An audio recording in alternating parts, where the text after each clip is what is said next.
kuthi ake ngisho ukuthi ababoshiwe bazokhululwa. Into ezobenza ukuthi bakhululwe ukuthi inkosi iyabadinga. uNkulunkulu bedinga umuntu azosebenza ngaye. uNkulunkulu bedinga umuntu azokwehlela kuye. Kusake kwenzeka kwalahla umphongolo kaNkulunkulu.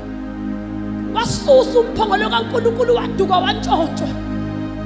Kanti uma kuzobuyisela umphongolo kaNkulunkulu, lithi izwi likaNkulunkulu kwakuneyinkomo okwabiza ukuthi izuthwala umphongolo zubuyisele eBethshemeshi. Kwangazuthi lezo nkomo zathi nabantwana encelisa. Kwasho ukuthi uNkulunkulu mayesefuna ukuhlala entweni, uNkulunkulu mayesefuna ukusebenza, kwabakhona izinto ezalahleka. Bathi ukuze kubonakaliswe amandla nokuthi kube khona izinto ezobuyiselwa.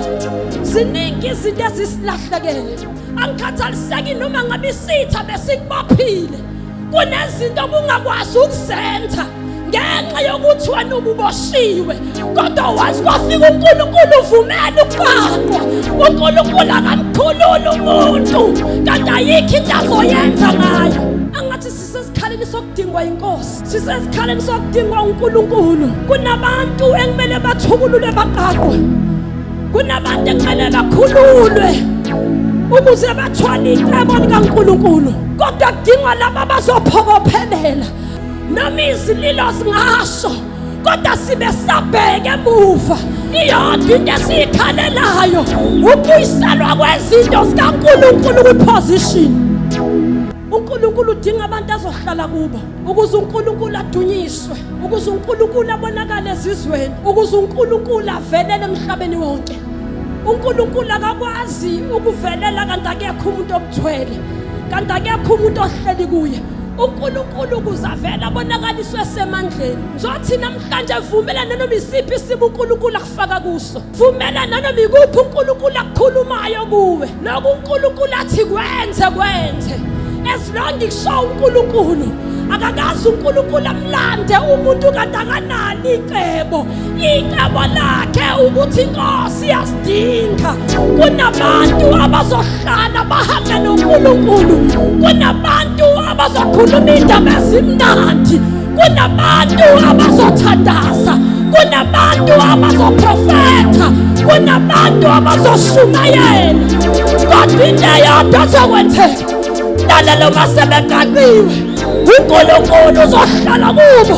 Indlela nendlela bazoyihamba, uNkulunkulu uzobehleli kubo.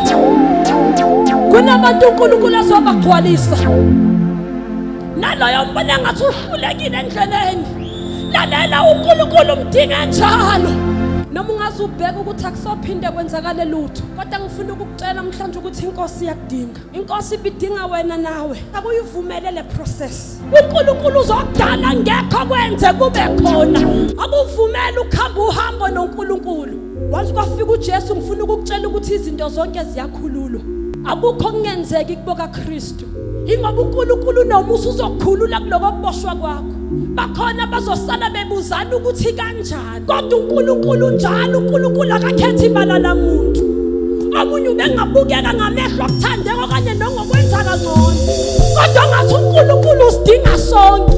Bangaka bazolizwa lelizwi ebesebenza ukusho kaNkulunkulu. Kwangathiwe bangcwele singakhohlwa yilile esishiye ngemuva.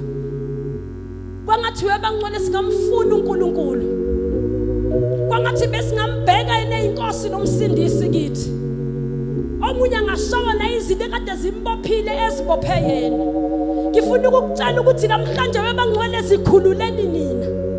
Zikhululeni nini sifikile inkosi khona. Zikhululeni, uNkulunkulu siyakhulumile kule ndawo. uNkulunkulu akasiumahluleli kule ndawo, kodwa bakhona abantu abazokwahlulela. Bakhona abantu abazokutshela ngezono lakho. Zingakhona inilo. Nyathela noNkulunkulu kuba ngathi azikho. Akusho ukuthi inilo ngeke uzuzizwe. Zizoba khona inilo zonke into emahlebeni akho, kodwa ngenxa kaNkulunkulu agibele kuwe. Uzonyathela noNkulunkulu kuba ngathi azikho. Uzoqonda indlela yenkosi nokukhuluma kaNkulunkulu.